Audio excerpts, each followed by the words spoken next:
Hey everyone, welcome to the channel Codefarm. So this video I'm going to talk about 10 real world Kafka scenarios that are highly possible to be asked in the interviews, and these are the questions that take the discussion in a different direction in the sense, like, if they are asking this one and you are able to crack this one, they do not need to ask what is Kafka, what is partition and all. Nowadays questions are also being asked that way. If you are 2+ years of experience or 3 years of experience, expect the scenario based Kafka questions there. So yeah, these are the things, and this video should not take 10 more than 10 minutes. I'll be explaining the scenarios only. If you want to, if you want me to deep dive in any of the scenarios with diagram, sequence diagram and everything, let me know in the comment section. I need the comment there now, so that I can go under each question and deep dive in further videos. So let's go ahead and see what all those scenarios are there. So in a glimpse, if you want to take a look, take a snapshot of this picture in here.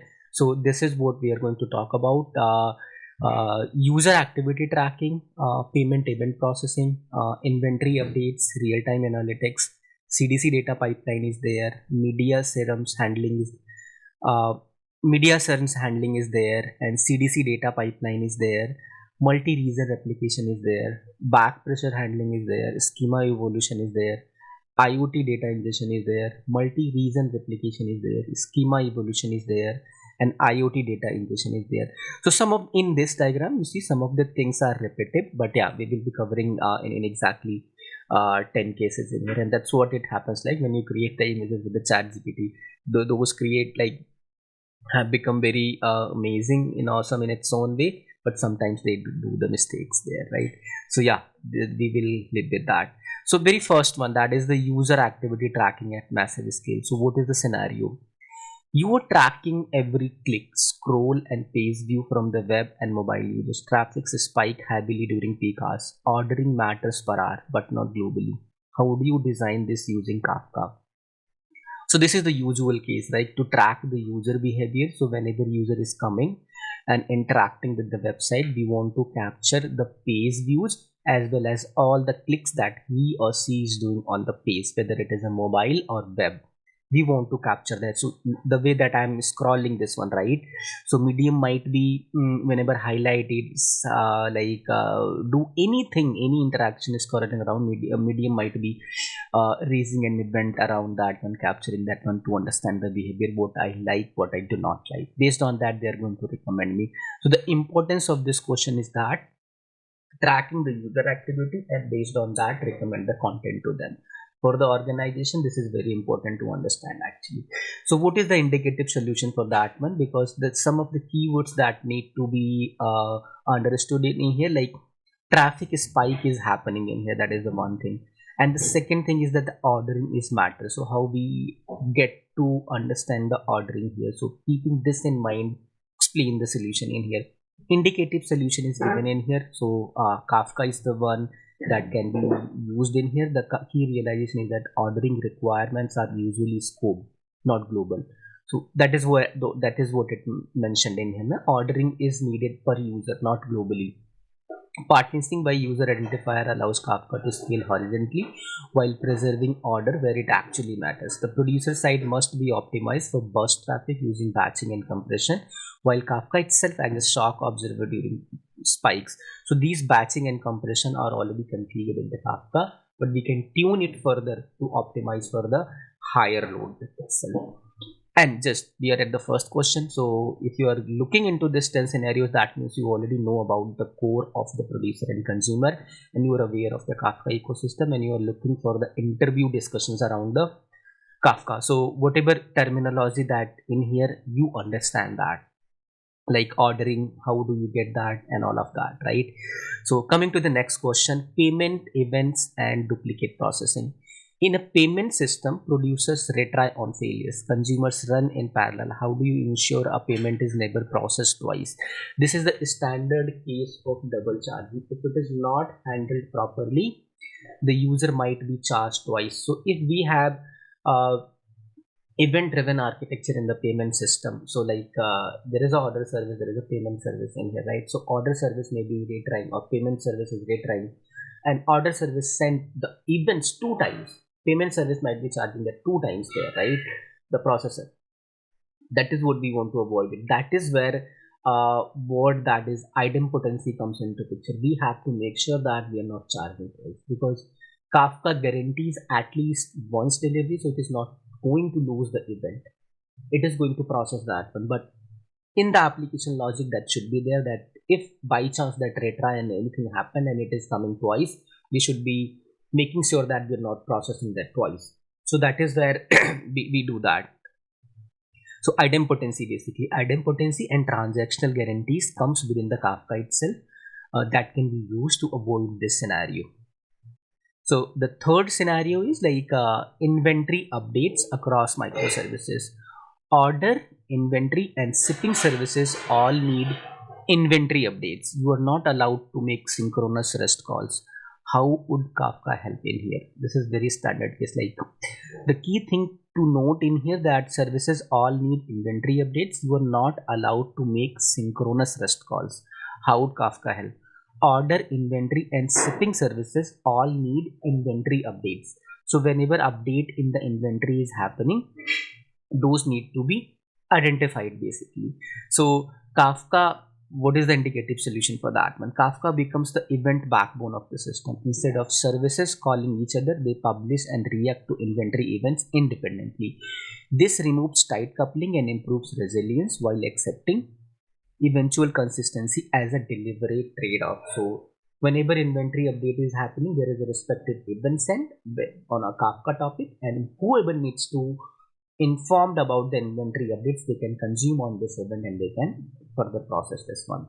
Do not need the synchronous call in here. So the trade-off is also there, like consistency. Maybe one of the consumer is processing fast, another one is processing slow. So that case will be there. But yeah, you do not need synchronous call this one.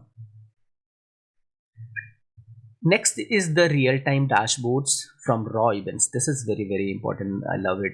So we ingest billions of events per day. Product wants real-time dashboards with only a few seconds of delay.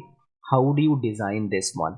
So the thing is, here so much of orders are happening on, if we talk about the scale of the Amazon or Flipkart. So if you want to see how many orders got processed in last 1 minute, which user processed the highest amount of order in the last minute or last hour, kind of leaderboard dashboard is going to be there. So based on that, we can see what is the usual pattern of the user that they're charging, because a user in a minute cannot order more than 10 orders or 5 orders, right? So that's not possible in real time if you're interacting with the system. But if someone is doing it, so that someone is not someone human, he's not human, some bot or some attack is on the system. So these dashboards help us to give the visibility into the business, as well as they also help us to get understand the fraud also, right?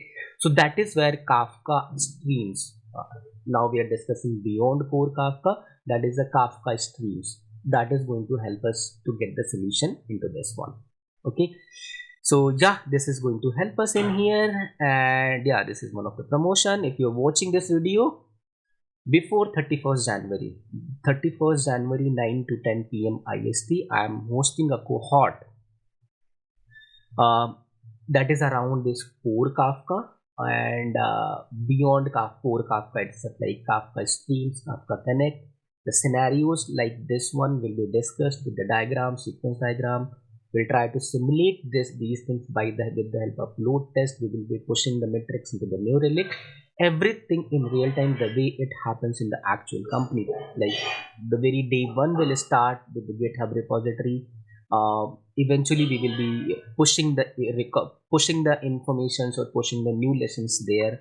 The way that it happens in the actual companies, like raising the MR, that will be reviewed by you guys, then it will be approved and we will move ahead further. So if you are in any other technology stack and want to move to the Java ecosystem, this is the must class that you must take. And if you are new to the Kafka and struggling to get into the interviews, and not able to crack, I think this is going to help you. But yeah, do watch this one and do take all the information that is the syllabus and everything in here. So the amount I have said is 5,000 in here. This is the tentative, but at the time of recording this one, this is going to be on the 31st Jan 2026. If you're watching this before that, I think you should take this one. Yeah, so this is about it. Coming to the point that we had, the next question is streaming changes from a legacy database. So there is a legacy database you're not allowed to modify. Other teams want every insert and update in real time.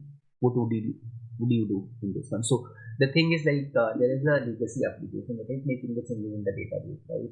And we're not allowed to make any of the change in this database in here, in this legacy code in here. But still we want every insert and update in real time, whatever is happening here. But how is that possible in here? So here is the database. So that is where this concept of change data capture comes into picture. So Kafka acts as a buffer between the database and downstream system, allowing data to be reused for multiple purposes without impacting the source application. So we have this database in here, right? Kafka can be configured to listen from in here. Tap on in this one. So that is a Kafka Connect comes into picture. That can be configured to listen to the process to the each and insert, update, delete, whatever is happening in this database, and pass this on to the further in Kafka topic. Now, a whole lot of opportunities are there. We can do anything with this event that it is raising in here. We are not making change in the database. We are not making a change in the legacy code base itself, but we are capturing on the database itself. It is taking it from here, putting into the Kafka topic, and do whatever you want to do with that. The next question, the multi-region disaster recovery. Kafka is running in one region today. Tomorrow, the business wants disaster recovery in another region with minimal data loss. How do we do this one? Replication across region is necessary but not sufficient. Design discussion usually touch on latency, failover behavior, offset alignment, and consumer recovery, which are often more complex than simply copying the data. So our cluster is running in one system. So disaster recovery, some of the companies which are like very much sensitive about the data loss and all, so they do the disaster recovery. They store their data in the multiple regions. How do we do that? And so, and we want to also, if something happened in one region, with the help of second region, we want to be able to recover as soon as possible and be available. So that is where multiple clusters comes into picture. So one of the reason one cluster is there, other reason other cluster is there. So whatever data is there in this cluster, that gets replicated to the other cluster. So Kafka Mirror Maker is the concept that comes into picture, and that can be used to regularly schedule the update from one cluster to other cluster. So yeah, this is the one that comes into picture when we have to replicate the data across cluster. One thing is like as part of the cluster itself, whatever broker that we have, that can be in multiple reasons. So the data loss prevention, like security with the data loss automatically comes into the picture. But when you put your cluster, you brokers in multiple regions, the latency comes into picture, because every time data needs to travel to the across the regions, and that is going to take time. So there is a trade-off for each and every decision that needs to be discussed in the interviews, and we have to move further accordingly.